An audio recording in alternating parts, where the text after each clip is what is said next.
The Australian Prime Minister Scott Morrison has told Facebook his government will not be intimidated after the social media giant blocked Australian users from sharing or viewing news content in a dispute over a proposed law. Facebook is angry that Australia wants social media giants to pay for the content reposted from news outlets. Well, the move also cut off streams from weather, health and emergency services, although the social media company says that that was a mistake and is now restoring those pages. From Sydney, Shaima Khalil reports. This is what Australians woke up to. Empty news feeds on their Facebook pages after the platform blocked all local and international media outlets. A dramatic escalation in a continued dispute with the government over paying for news content. Facebook's change didn't just target news. It also denied Australians access to many pages for charities and essential services, as well as several key government agencies, including health departments and the Weather Bureau. The ban prompted an immediate backlash, with many users angered by their sudden loss of access to trusted sources of information.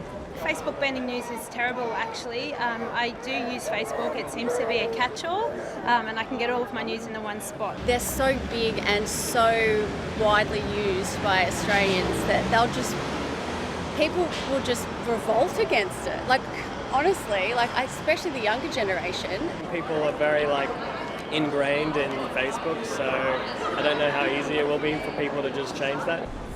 The government was also swift to react. Facebook was wrong. Facebook's actions were unnecessary. They were heavy-handed and they will damage its reputation here in Australia. This is outrageous and unacceptable. We expect that Facebook will fix these actions immediately and never repeat them again. This is an assault on a sovereign nation.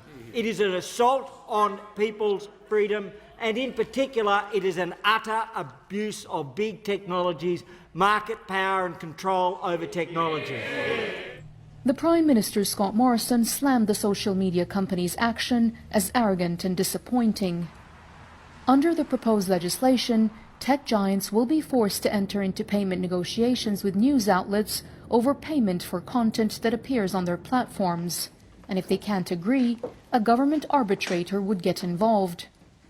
But Facebook has criticized the law, saying it doesn't reflect how the internet works and unfairly penalizes it for content it didn't ask for. This fallout is about Facebook making a point. Many are watching this closely, and the social media giant knows that if it starts paying for news content here in Australia, other nations could make similar demands. This news block may backfire. Some experts have described it as anti-democratic and a dangerous turn of events. And while Facebook asserts its power and influence with this move, the fear is that it may also do its reputation some serious damage. Shaima Khalil, BBC News, Sydney.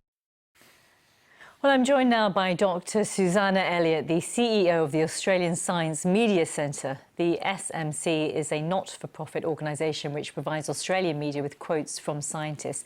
Welcome, Doctor, to the programme. I'm just wondering what your assessment is of what's happened in Australia at the moment. Right. So, basically, it's a power struggle, really, between Facebook and our federal government, to put it simply. And who is winning that power struggle in your eyes? Gosh, I think it's a bit early to say. Some of the experts that we've been talking to have been basically saying, let's see who blinks first. It's a bit like a gunfight. I think that Facebook had to back down a little bit today because they had blocked some incredibly important sites, including some emergency services and Department of Health sites. And, I think that wasn't a good look for Facebook. One mark against Facebook. Sure. When we think about, the Science Media Centre and your own news flow, how has this ban affected your work and the work that you do with journalists? Well, our Facebook site was blocked and it's still blocked.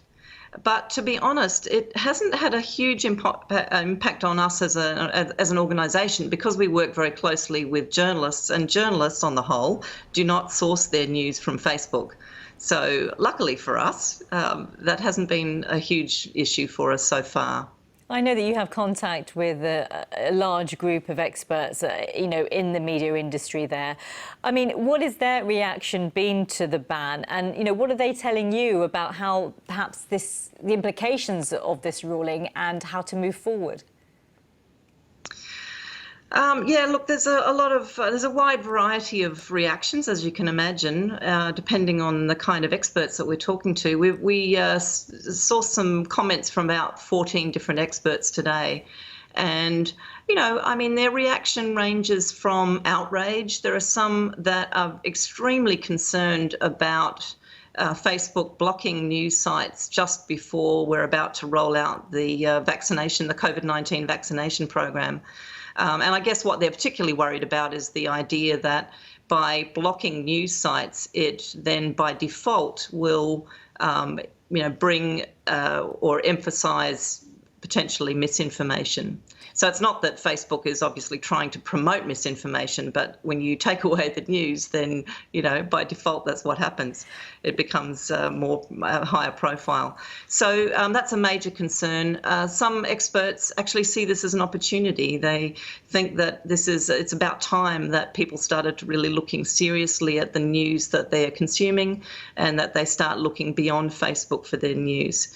So, so I think those are the sort of two major views that we're getting from experts. Do you think it's going to impact your strategy in terms of your organisation and how you work in the future? No, probably not.